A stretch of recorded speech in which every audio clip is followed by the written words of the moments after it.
Okay.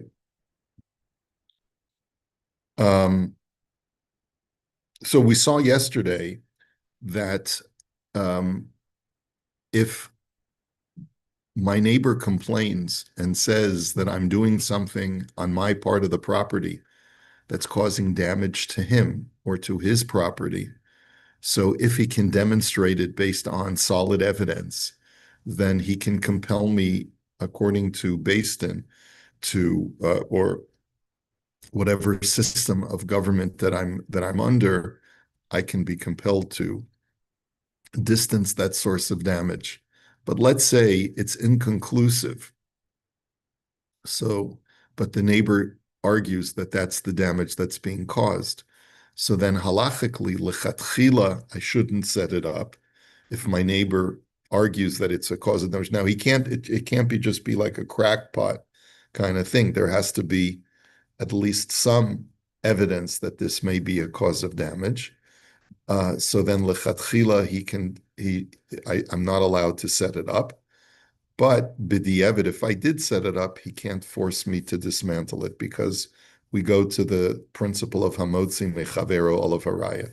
So if the source of what he claims to be damage has already been set up by the time he lodges his complaint, he cannot coerce me, he cannot force me by law to dismantle it. But if I haven't yet put it up, and one day he sees me starting a project, and he asks me, "What are you doing?" And he says, "Well, I'm setting up a cell phone tower in my backyard." Then he can complain and prevent me from doing that. There are so many other sources of damage. Let's say, for example, the example that's brought in the Gemara is if a person is in the attic. It's not the attic. It's a two-story building, and the person on the top floor is using his property to store produce, and the guy on the lower floor starts setting up a an industrial oven. So the industrial oven creates steam and smoke such that it causes heat to increase in the second story. And the person who's storing produce there says, "You're accelerating the spoilage in my in my property because the heat is affecting the shelf life of the produce." So if he can demonstrate that, um, clearly, so then he can compel me to prevent it, and it can stop me from having the oven run on my property. You often have these kinds of things. It could be noise pollution. It could be a guy who is, let's say, running an operation of something that gives off a very bad odor, right? All of these things can be sources of damage, uh, and therefore he can be compelled to stop it. But it has to be clear uh, to the observer that this is a source of damage. Okay, The second one, that would be private nuisance. private nuisance. Yeah. Okay. Let us go on. Misha over derech cheder hamadregot hashayach lekama shchenim kedei lekatzer et darko. Okay, here's an interesting shaila. A person takes a shortcut every day by going through the stairwell of another building. Okay. Afshalo asru et hamavar la'acherim sheyavru misham. The building does not uh, uh, mind if people use this walkway. There's no sign that says no trespassing or no throughway. Mikol makom asur lo liishtamesh b'ta'ora shel hamakom b'li rishus hashchenim. But what if I want to turn on the light in the stairwell? In Israel, like in many places, if you want to be able to have light in the stairwell, there's a button that you push to turn it on. So can I turn on the light? And the answer is no, because that light comes from the maintenance fee of the homeowners association of that building. And since I'm not contributing to that fund, I don't have a right to extract or to benefit from their light, because every time I turn on the light, I'm shortening the life of that light bulb. Unless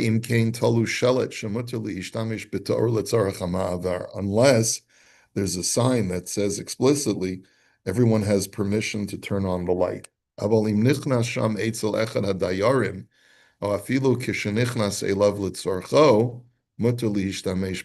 However, if you come into the building to visit a friend, or you come into that building for whatever need you may have, let's say you're invited, or let's say there's someone who's running a business out of their unit, and you're going there, you know, like I go to my barber, he cuts hair out of his house.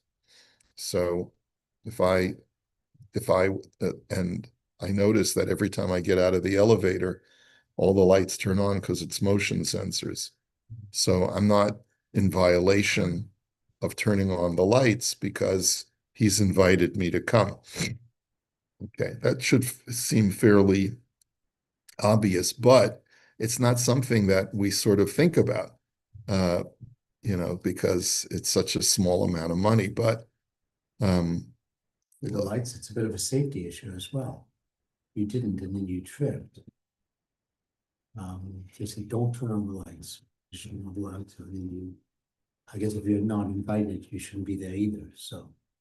well, no, there's no law of trespassing. There's no law of trespassing, because if by law, in most localities, if you don't put up a sign that says no trespassing, there's not an automatic assumption that you can't be on that property. On that basis, they'd want you to turn the light on so you wouldn't. So I'm not, so that's the point that he's making. He's saying that it's not self-evident that you have permission to turn on the lights. Now, who's he quoting from? He's quoting from the Minchas Yitzchak. And he writes, "Upashat shem nichnas l'sham litzorach hadayarim or afilu litzorcho mutar lishtamish kam b'to'ora mikeven shal das kein nasa l'sherut hadayarim v'haboyim aleim." Obviously, if you're coming because you're coming to see one of the residents, then you can clearly go, whether it's for your benefit or for their benefit, you can clearly turn on the lights, because that's why the lights are there. Od kasav shama v'olavor derech hagina v'chayotze bazeh shemakalkel v'gam derech lahakbid asur. He says to walk through a garden that belongs to a building or belongs to a private person, that you're not allowed to do even without a sign, because there we assume that people don't want you trampling on their garden. Okay, so in the winter when nothing's growing, it would be okay for you to walk, use someone else's yard as a shortcut. But if they're growing stuff there, so then you're not allowed to. Okay. Next. Eitz shel peirot o shel noi ha'omed b'chatzar reuven v'noter l'chatzar Shimon. Classic case. A fruit tree or some other kind of tree is in Reuven's property, and it's protruding, the branches are protruding into Shimon's property. This is probably, everyone has this in their backyard. Either your neighbor has a tree going into your property, or you have a tree going into your neighbor's property. Afal pi shekol pirosav shayochim lo muter l'Shimon liktzotz et kol ha'alim v'ha'anafim shemafriim la'ovrim o la'avir v'la'shemesh.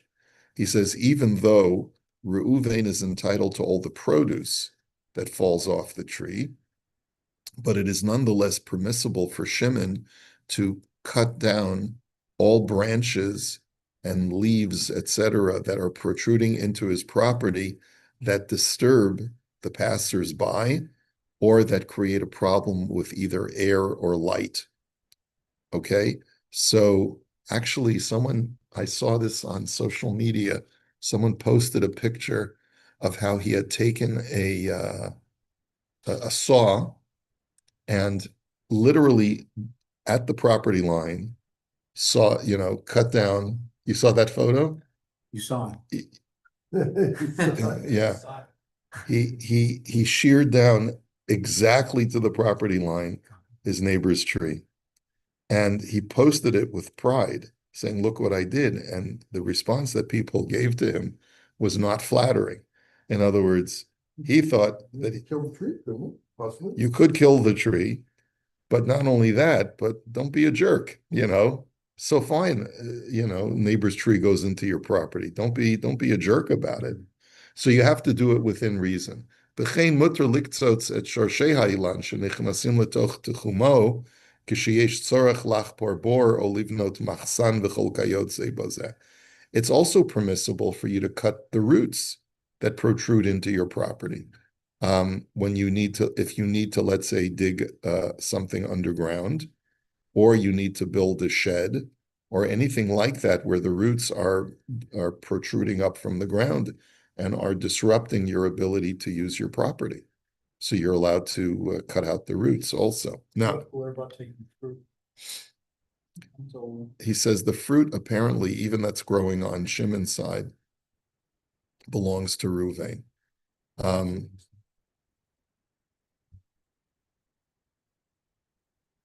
So the case that's brought in the Gemara in Bava Basra is that Shimon's field where he grows stuff. So there's branches that protrude into his property from Reuven's tree. He says you're allowed to cut off anything that's interfering with your plowing of the field. If let's say you can't get to an area of your field because there's a lot of thick branches, you can cut through all those branches to allow you to have utility of your property. Okay. Ownership of land, whatever. Is it the actual physical land, or is it the air above? It's the air above as well. How high? Anything that acts as a nuisance to or prevents your property from getting what it needs in order to be productive and healthy, you're allowed to cut down. It doesn't matter how high. So, for example, let's say I need air. I need air and I need sunlight for my crops to grow, and your tree is growing into my property such that 20 feet above the property, the crops that I planted underneath your tree are not growing as well. I'm allowed to go even in a cherry picker and to cut down those branches. But I have to be able to present the argument that there's a utility that I need on my property that is being inhibited because of your tree. I can't just do it like the guy in that photo just because I'm a spiteful, SOB, Yeah. So. But sometimes the shadow that's being cast is from the tree that's fully on his property. Right. So I don't know that you can go into your friend's property to prevent that, unless there are certain instances where you could, where if a person builds, let's say, a tall wall where there wasn't one previously, and that wall inhibits the sunshine, so there are times when you can prevent him from doing that, or you can force him to take down that addition of the wall.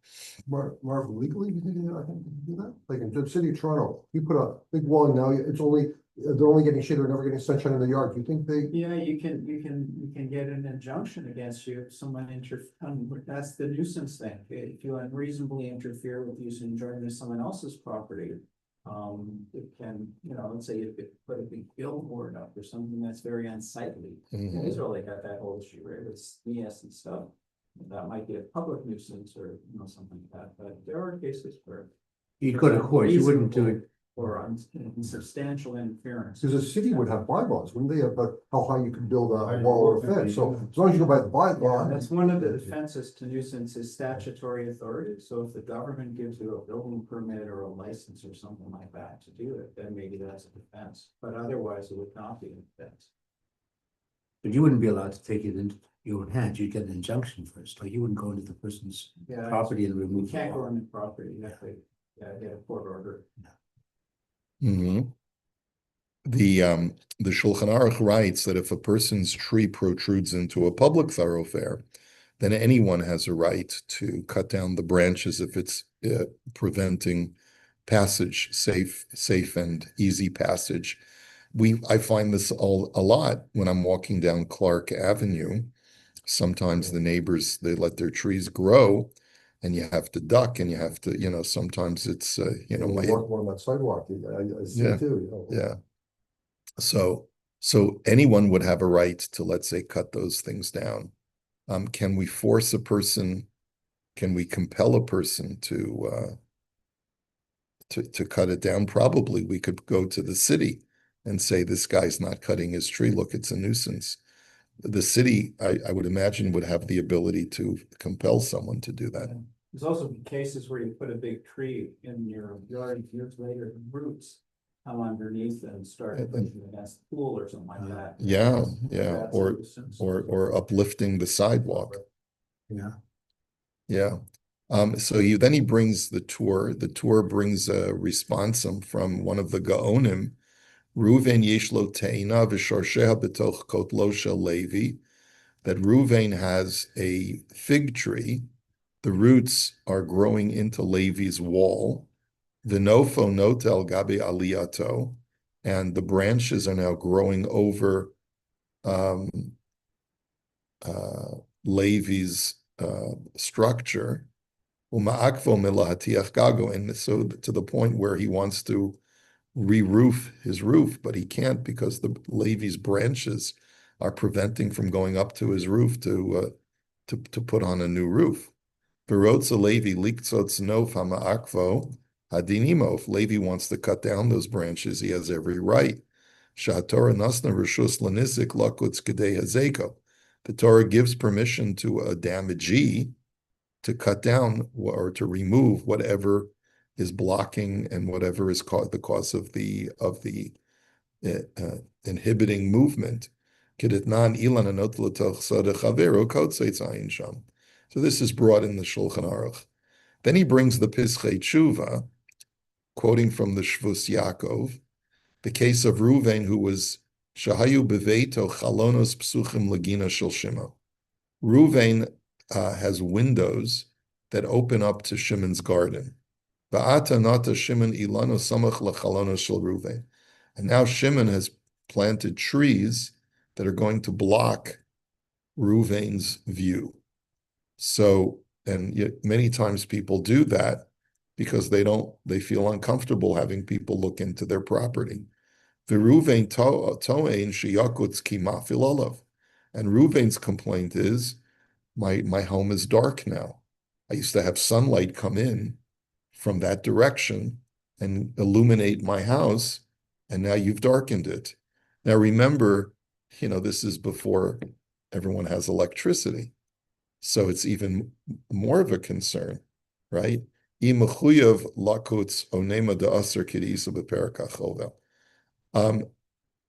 Does Shimon have the obligation to cut down those trees? Or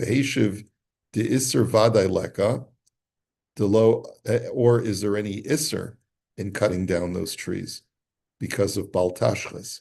So the Shvus Yaakov answers, there's definitely no prohibition of cutting down trees, is because it's not baltashchas if there's a productive and positive utility.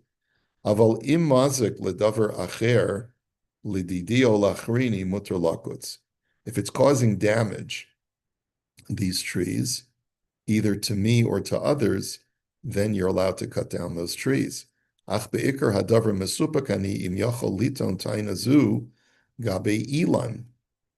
Delo matzinu tainazu ela gabe binyan. He says normally when a person puts up a wall, that's the classic case where the Gemara says you can prevent him from building a wall if it's blocking your light. But what about a tree? Is a tree considered to be a blocker of light? Umasik dahakolafi raos ene hadayin Imhu ilan avegodol ma'od, yachol limchos kemo habinyan ayin sham. So the Shvus Yaakov says, it really all depends on the discretion of the judge in front of whom this case comes. If the judge looks at the tree and says, this is the kind of tree that's really has a thick trunk, and it's actually when it matures, it's going to actually significantly inhibit the sunlight, then yes, you can prevent them from planting it. Like, or a certain kind of shrub, which is as dense almost as a wall. So then you can certainly say, prevent the guy from doing it.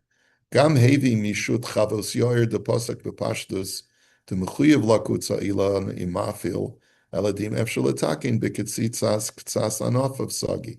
Then he brings from the chavos yoyer who says that if the tree is presenting this darkening of the neighbor's property, then it's clear that according to halacha, Reuven rather has a valid complaint, and he can coerce Shimon to cut down the shrubs. However, he concludes by saying that try to come to some compromise, that if you can thin out the tree or the shrub to the point where the light is not completely prevented from flowing into Reuven's property, that would be better. Try to come to some compromise that, like I have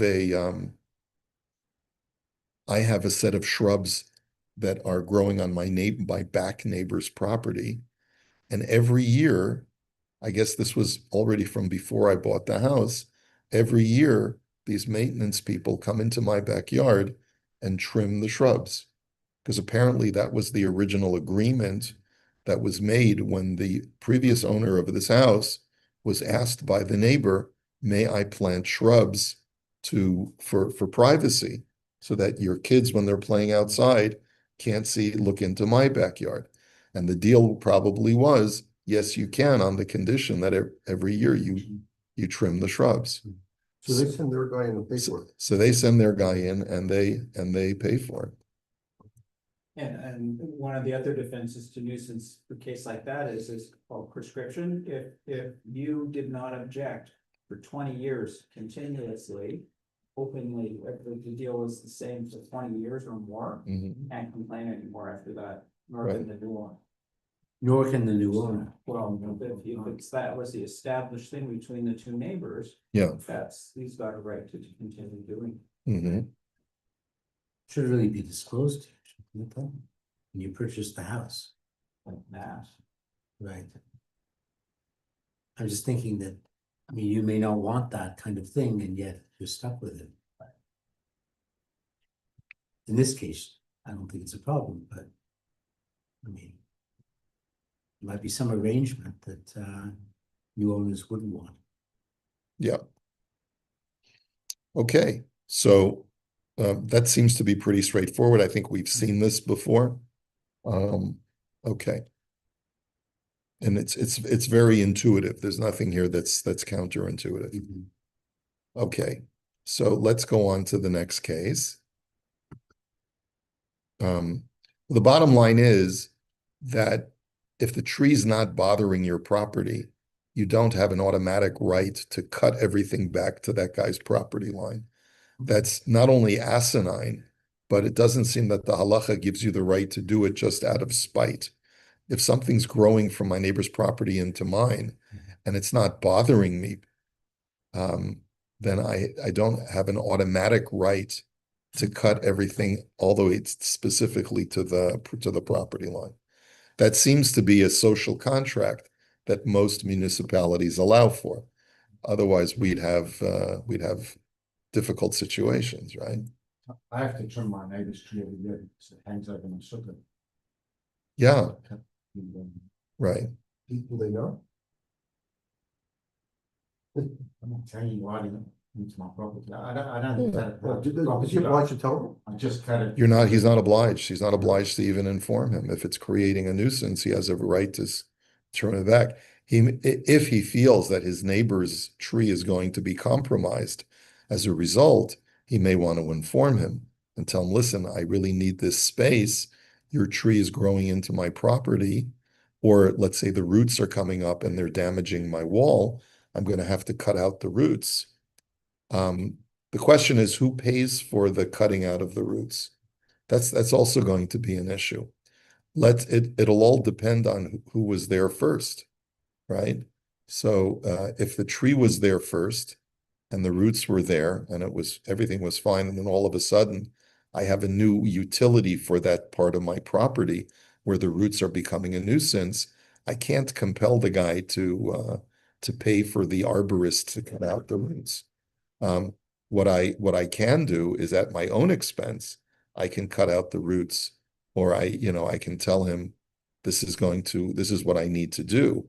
He cannot prevent me from doing that work on my own property. What if the tree may die as a result? So we have to come up with an understanding that that even though your tree may die as a result, it's still a nuisance on my property, and I have a right to use my property as I wish. Would it be So- the same if the roots become damagers? They weren't damagers for the first 20 years of the tree, and then they grow to the extent they become damagers. So they were there Right, first. right. They weren't a damaging agent. Correct. So anything that's growing into my property, I have a right to cut it out. The question is, again, who has to pay for it? And it could be that if it's something that is new, because the roots have grown and extended beyond what we both thought they would extend to, which does happen. Yes. I had in my house in LA, I had a certain kind of plant that was actually growing into the walls of the back house on my property. And it does happen. Mhm. Okay. All right. Let's see one more case. Mi sheyesh lo migrash reik samuch lechatzer shel batim. If a person has an empty lot near a yard, near someone's courtyard, okay, v'nepach oto migrash la'ashba gedola, and that empty lot has become a dumping ground for garbage. V'hashchenim sovlim me'oto lichluch v'harechut she'olim misham, and the neighbors are suffering.